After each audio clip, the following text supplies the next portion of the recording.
Hello everyone, welcome to Sarvodaya classes. Sarvodaya classes में आप सभी का स्वागत है। जैसा कि अब तक आप सभी लोगों को मालूम चल चुका होगा कि यूएसए में इलेक्शन से पहले जो दो मेन लीडर हैं, यानी कि डोनाल्ड ट्रंप और कमला हैरिस, दोनों के बीच में पहली प्रेसिडेंशियल डिबेट देखने को मिली है। प्रेसिडेंशियल डिबेट क्या होती है? एक ओपन स्टेज में कुछ विशेष टॉपिक जो है जिन पर इनकी विचारधारा जानी जाती है कि ये कैसे आगे काम करने वाले हैं, राइट। और यहाँ पर जैसा पिछली डिबेट में देखने को मिला था, ये डिबेट जो 10 सितंबर को आयोजित की गई, ये फिलाडेल्फिया में आयोजित की गई थी और यह क्या है, दूसरी प्रेसिडेंशियल डिबेट थी। इससे पहले जो पहली डिबेट देखने को मिली थी वो 27 जून को डोनाल्ड ट्रंप और जो बाइडन के बीच में क्या है देखने को मिली थी, जिसको CNN ने होस्ट किया था और जिस पर जो बाइडन थे वो लड़खड़ाते हुए नजर आए और कहीं ना कहीं उसके बाद जो है उनको इस पद से इस्तीफा अपने देना पड़ा। अब यहाँ पर जो कमला हैरिस के साथ डोनाल्ड ट्रंप की ये डिबेट देखने को मिली है, इस डिबेट में सबसे बड़ा प्रश्न ये उठता है कि कौन इसमें भारी किस पर पड़ा, राइट। कहने का मतलब ये है कि किसका पलड़ा इसमें भारी रहा। और अगर देखें तो क्या कमला हैरिस ने जो बाइडन हैं उनका हिसाब बराबर कर लिया है? जिस तरह से डोनाल्ड ट्रंप ने उनको स्टेज पर एकदम बिल्कुल 0 और 100 वाली कंडीशन दिखाई थी, क्या कमला हैरिस का केस यहाँ जस्ट उल्टा पड़ा? या यहाँ पर और अगर हम लोग आगे देखें चीज़ों को तो डिबेट पर जो राष्ट्रपति का चुनाव है उस पर क्या असर पड़ सकता है?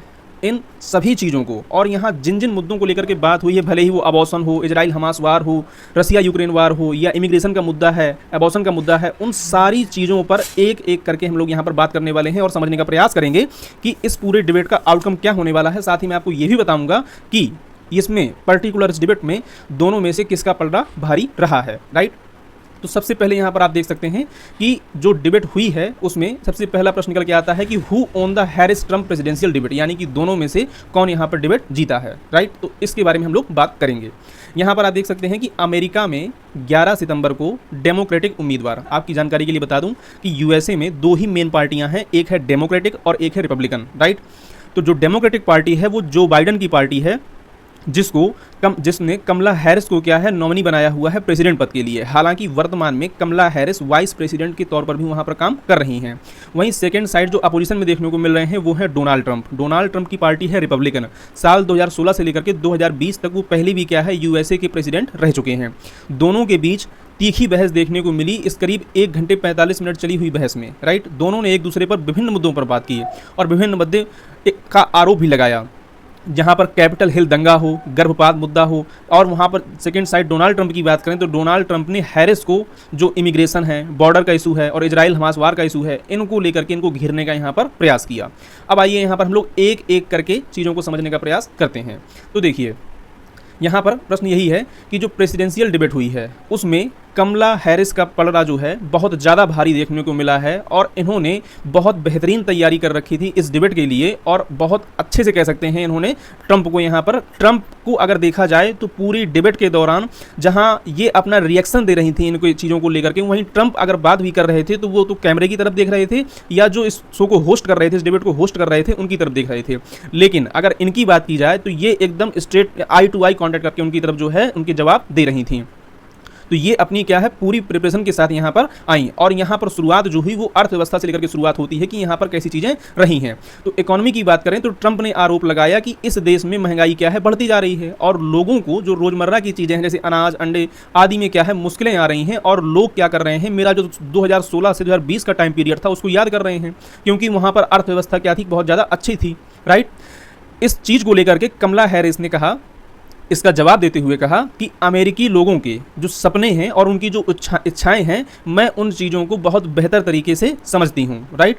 और अर्थव्यवस्था के लिए क्या है, मेरे पास एक पूरा प्लान है। लेकिन अगर ट्रंप राष्ट्रपति बन जाते हैं तो निश्चित तौर पर ये बड़ी कंपनियों और जो बिलियनर हैं उनको क्या है टैक्स यहाँ पर कट क्या प्रोवाइड करेंगे, यानी कि टैक्स में उनकी कटौती करेंगे, राइट। और इन्होंने आगे ये भी कहा कि ट्रंप के दौर में ग्रेट डिप्रेशन के बाद सबसे ज़्यादा बेरोजगारी देखने को मिली थी और पब्लिक हेल्थ का क्या है सबसे ज़्यादा बुरा हाल था। हालांकि दोनों ने कहा कि उनका जो प्लान है, यानी कि डोनाल्ड ट्रंप ने भी कहा और कमला हैरिस ने भी कहा कि उनका जो प्लान है बहुत बेहतर है और यह भी कहा कि जो यूएसए के टॉप इकोनॉमिस्ट हैं, अर्थशास्त्री हैं, उन्होंने इस चीज़ की पुष्टि की है, राइट। इन सभी चीज़ों को लेकर के, यानी कि अर्थव्यवस्था से संबंधित, इकोनॉमी से संबंधित इन सभी चीज़ों को लेकर के ट्रंप ने आगे ऐड करते हुए कहा कि आपका जो प्लान है वो बाइडन का कॉपी किया हुआ है। और ट्रंप ने कहा कि कोविड-19 के टाइम पे हमने क्या किया था, स्टॉक मार्केट कोविड-19 के दौरान भी क्या है ऊपर रहा और हमने दुनिया भर के लिए वेंटिलेटर्स बनाए। तो कहीं ना कहीं आप कह सकते हैं कि जहां एक तरफ ट्रंप ने अपनी पुरानी चीज़ों को गिनाया जो उन्होंने अपने किया था, वहीं कमला हैरिस ने अपने आप को एक फ्रेश कैंडिडेट के रूप में यहाँ पर रिप्रेजेंट करने का प्रयास किया है। कहने का मतलब ये है कि देखिए, अगर एक तरह तो ये था कि इन्होंने वाइस प्रेसिडेंट तरह कार्य किया, लेकिन इन्होंने इस चीज़ को बिल्कुल नकार दिया। हालांकि देखा जाए तो ये डिबेट में ये भी कहती नजर आई इनकी, अगर आप पूरी डिबेट देखेंगे तो उसमें इन्होंने ये भी कहा कि मैं कमला हैरिस हूँ, ना कि जो बाइडन, राइट। क्योंकि ये इनका कहना ये है कि जो अब आगे होगा उस पर बात करिए, ना कि अतीत पर कि क्या हो चुका, राइट। अब यहाँ पर जो अगला मुद्दा आता है वो आता है इमिग्रेशन का। यहाँ पर अप्रवासन की दिक्कत जो है बहुत ज़्यादा देखने को मिलती है। ज़्यादातर टाइम ये देखा गया कि ट्रंप जो है इनका मजाक उड़ा रहे थे और हंसते हुए अंदाज में जो है इनको मोक करने का प्रयास कर रहे थे, राइट। इन्होंने कहा कि जो अमेरिका की समस्याएं हैं वो शरणार्थियों से भी हैं। ट्रंप ने यह कहा कि अपराधी हमारे देश में आते हैं और कमला उनको आने की इजाज़त दे रही हैं, राइट। और इससे होगा क्या कि ये हमारे देश में आकर के यहाँ की नौकरियों को ले लेंगे और यहाँ के जो लोकल लोग हैं उनको नौकरी नहीं मिलेगी। हालांकि इसके साथ ही ट्रंप ने एक बड़ा अजीबोगरीब यहाँ पर कह सकते हैं या एक बहुत विचित्र सा जो है क्लेम किया। इन्होंने कहा कि अमेरिका का जो ओहायो शहर है वहाँ पर क्या है, कुछ इमिग्रेंट्स ऐसे हैं जो पालतू कुत्तों और बिल्लियों को खाकर जो है खा रहे हैं, मारकर खा रहे हैं। लेकिन यहाँ पर जो होस्ट थे डेविड मुइर, यानी कि जो होस्ट कर रहे थे इस डिबेट को, उन्होंने कहा कि ऐसी कोई भी पुख्ता रिपोर्ट नहीं मिली है कि जहाँ पर ऐसा कुछ देखने को मिला हो। मैं आपकी जानकारी के लिए बता दूं कि अमेरिका की पॉलिटिक्स में इमिग्रेशन एक बहुत बड़ा मुद्दा है और कहीं ना कहीं डोनाल्ड ट्रंप के द्वारा ये इमिग्रेशन को निशाना साधते हुए ये कमला हैरिस को क्या है नीचा दिखाने का प्रयास किया जा रहा था, राइट। आगे अगर हम लोग और समझें इसमें तो एक मुद्दा निकल के आता है जब इजराइल और हमास वार की बात चलती है। इजराइल और हमास वार की बात को लेकर के कमला ने कहा कि गाजा में चल रहा जो इजराइल और हमास की जंग है उसको खत्म होना चाहिए। यहाँ पर युद्ध विराम और बंधकों को, यानी कि जो हॉस्टेज बनाए गए हैं इस युद्ध के दौरान, उनको रिहा किया जाना चाहिए। ट्रंप ने कहा कि कमला जो है वो नफरत करती हैं इजराइल से और अगर वो राष्ट्रपति बनती हैं तो अगले 2 वर्षों के भीतर इजराइल का अस्तित्व ही नहीं रहेगा। वहीं जहां वो एक और देखा जाए तो जो पिछली इनकी रैली हुई है डोनाल्ड ट्रंप की, पिछली जो इनकी रैली हुई है डोनाल्ड ट्रंप की, वहां पर इन्होंने बहुत तेजी से ये चीज़ एम्फेसाइज की है कि मैं एक ग्रेटर इजराइल बनाना चाहता हूं, राइट। और वहीं दूसरी ओर इन्होंने आरोप लगाया कि कमला हैरिस जो है क्या करती हैं, ये सपोर्ट नहीं करती हैं। लेकिन इन्होंने आगे तुरंत जवाब दिया। देखिए, इन्होंने जो अपना पक्ष था उसको तत्काल वहां पर बहुत बखूबी इन्होंने रखा है। इन्होंने कहा कि मैंने जिंदगी भर इजराइल और इजराइल के लोगों का समर्थन किया है, राइट। आगे एक मुद्दा निकल के आता है रसिया और यूक्रेन वार का। डिबेट के दौरान ट्रंप से सीधा सवाल पूछा गया होस्ट के द्वारा कि यूक्रेन जंग को आप जीतते देखना चाहते हैं या नहीं।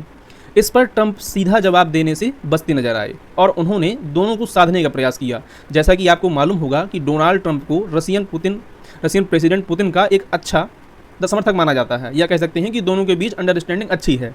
तो इन्होंने कहा कि मैं इस युद्ध को रुकवाना चाहता हूं, यानी कि हालांकि बोले कि मैं जंग को रुकवाना चाहता हूं, यह अमेरिका ये क्या होगा, हित में होगा। इन्होंने आगे ये भी कहा कि इस युद्ध में अब तक लाखों लोग मारे जा चुके हैं, लेकिन आपको मालूम होगा कि इजराइल हमास वार में 40,000 प्लस लोग मारे गए हैं। लाखों लोगों के मारे जाने की पुष्टि अभी किसी भी मीडिया आउटलेट्स या किसी भी संस्थान के द्वारा नहीं की गई है, राइट। और इन्होंने ये कहा, तो इसके जवाब में कमला हैरिस ने कहा कि अगर आज प्रेसिडेंट ट्रंप होते तो हो सकता है कि पुतिन क्या है यूक्रेन की राजधानी कीव में बैठे होते और उनकी नज़रें जो है पूरे यूरोप को देख रही होती। निश्चित तौर पर इन पर क्या है, इन्होंने ये आरोप लगाया, राइट। अब यहाँ पर आगे अगर हम लोग और समझे चीज़ों को तो एक मामला निकल के आता है रो वर्सेस वेड केस का। ये क्या है, देखिए, यूएसए के जो मेन इशू हैं उनमें से एक मुद्दा निकल के आता है गर्भपात का, यानी कि अबॉर्शन का। देखिए, जो क्रिश्चियंस हैं वहाँ पर, जो मेन पॉपुलेशन है क्रिश्चियनिटी के लोग हैं, उनका कोर फैक्ट यही है कि किसी भी जान को क्या है नुकसान नहीं पहुँचाया जाना चाहिए, इसलिए जो अबॉर्शन है उसको बैन किया जाना चाहिए। और यही यहाँ पर किया भी गया है। जो ये आप केस देख पा रहे हैं यहाँ पर रो वर्सेस वेड केस, इसमें हुआ क्या था कि ट्रंप ने, या ट्रंप के टाइम पीरियड में कह सकते हैं आप, यहाँ पर जो जज थे, जजों के द्वारा जो गर्भपात का मुद्दा था उस पर फैसला पलट दिया गया था और उसको बैन कर दिया गया था, राइट। कहने का मतलब ये है कि कमला हैरिस ये चाहती हैं कि अगर जो गर्भपात है उसकी क्या है छूट दी जाए, और इसको लेकर के वहाँ के जो अलग अलग प्रोविंस हैं, राज्य हैं, वहाँ पर अलग अलग कानून हैं। हर स्टेट के लिए अलग अलग कानून है। कुछ राज्यों में इसको मान्य कर रखा गया है कि आप अबॉर्शन करवा सकते हैं। मान लीजिए, एक मिनट के लिए सोच कर देखिए कि एक महिला के साथ रेप हुआ है, राइट। अब रेप होने के बाद जो अबॉर्शन है, अगर वो कराना चाहती हैं, तो अगर ये ला बन जाता है तो इसमें दिक्कत क्या देखने को मिलेगी कि वो उस बेबी को कैरी ही नहीं करना चाहती जो उनको रेप के बाद यहाँ पर ज़बरदस्ती मिला हुआ है, राइट। तो ऐसी चीज़ों को लेकर के कमला हैरिस का कहना है कि गर्भपात के अधिकार क्या है लोगों को मिलने चाहिए, राइट। तो इसका जवाब देते हुए ट्रंप ने कहा कि राज्य अपने अपने हिसाब से कानून बनाते हैं के लिए आज़ाद हैं और कहीं ना कहीं वो इस पूरे मामले से क्या है बचते हुए नजर आए। देखिए मैं आपको फिर बता दूं, कमला हैरिस ने बहुत व्यापक लेवल पर जो बाइडन को जो परफॉर्मेंस थी उससे यहाँ पर आप कह सकते हैं एकदम जस्ट 360 रिटर्न लेकर इन्होंने यहाँ पर अटैक किया है और इन्होंने बहुत बेहतरीन तैयारी कर रखी थी। आप ये भी इस डिबेट के दौरान पूरी यहाँ पर देख पाएंगे, राइट। और सबसे जो यहाँ पर लास्ट एक और मेन इशू निकल के आता है वो आता है प्रोजेक्ट 2025 का। इसको आपने निश्चित तौर पर अब तक कहीं ना कहीं सुना होगा या किसी मीडिया आउटलेट्स में या किसी और उसमें इसके बारे में सुना होगा कि डोनाल्ड ट्रंप और प्रोजेक्ट 2025 का क्या इसका मतलब है। तो मैं थोड़ा सा यहाँ आपको एक रेफरेंस दे देता हूँ, उससे क्या है आपको जानकारी मिल जाएगी कि है क्या। देखिए प्रोजेक्ट 2025 जो है एक तरह का ब्लूप्रिंट है। ब्लूप्रिंट कहने का मतलब है कि एक तरह खाका तैयार किया गया है कि जो अमेरिका की गवर्नमेंट होगी उसकी सरकार की नीतियाँ कैसी होने वाली हैं। इसको हेरिटेज फाउंडेशन के द्वारा तैयार किया गया और ये अमेरिका का क्या है एक थिंक टैंक है। इसका मेन फोकस ये रहने वाला है कि जो अमेरिका में जो मैक्सिको है उसके साथ की जो दीवार है वो बन जाएगी और गर्भपात पर प्रतिबंध लगा दिया जाएगा। और यहाँ पर देखा जाए तो ये सब इसलिए हो रहा है, ये सब इसलिए इस तरह का ब्लूप्रिंट तैयार किया गया। और यहाँ पर और भी ऐसी कई सारी चीज़ें लिखी हैं कि इलेक्शन वगैरह नहीं देखने को मिलेंगे और बहुत सारी चीज़ें हैं इस पूरे प्रोजेक्ट 2025 में, राइट।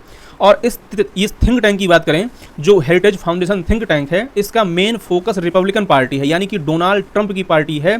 इस वजह से क्या है इन पर ये आरोप लगते रहे हैं और कई जगह इन्होंने इस चीज़ को माना भी है। कहने का मतलब इनने खुद क्लू दे दिए हैं कि प्रोजेक्ट 2025 क्या है ये इंप्लीमेंट करने वाले हैं, राइट। हालांकि अगर यहाँ तक अब तक देखा जाए तो चीन के बीच जो ट्रेड वार थी वो भी मुद्दा दिखाई दिया और भी कई ऐसे मुद्दे निकल के आए जो यहाँ पर थे, लेकिन भारत का जिक्र अभी तक नहीं हुआ है। और इस पूरे डिबेट को देखा जाए तो इसमें 63% सर्वे के अनुसार, जो यहाँ पर सर्वे हुए हैं अलग अलग, उनमें से एक सर्वे के अनुसार 63% लोगों ने कमला हैरिस को यहाँ पर जीता हुआ बताया और डोनाल्ड ट्रंप को यहाँ पर हारा हुआ बताया। हालांकि जीत के पीछे इनके जो ईयर रिंग्स वगैरह इन्होंने पहन रखे हैं इनको भी यहाँ पर क्रिटिसाइज़ किया गया। सोशल मीडिया पे आप देखेंगे तो इनसे लेकर के हज़ारों की संख्या में वहाँ पर क्या है जो न्यूज़ है वो पब्लिश हो रही है, या कह सकते हैं कि जो लोग हैं वहाँ पर लिखने में लगे हुए हैं कि इन्होंने क्या है जो ये ईयर रिंग्स इस्तेमाल कर रखे हैं ये इस तरीके के हैं कि इनमें माइक्रोफोन क्या है लगा हुआ था।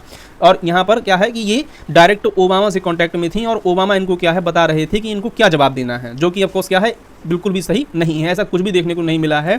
ये केवल क्या है कुछ प्रोपेगेंडा होते हैं। जब कोई व्यक्ति हार रहा होता है, जब कोई व्यक्ति अपने को संभाल नहीं पा रहा होता है, तब वो इस तरह की चीज़ें लेकर के आते हैं। आई होप कि आपको चीज़ें समझ में आई होंगी।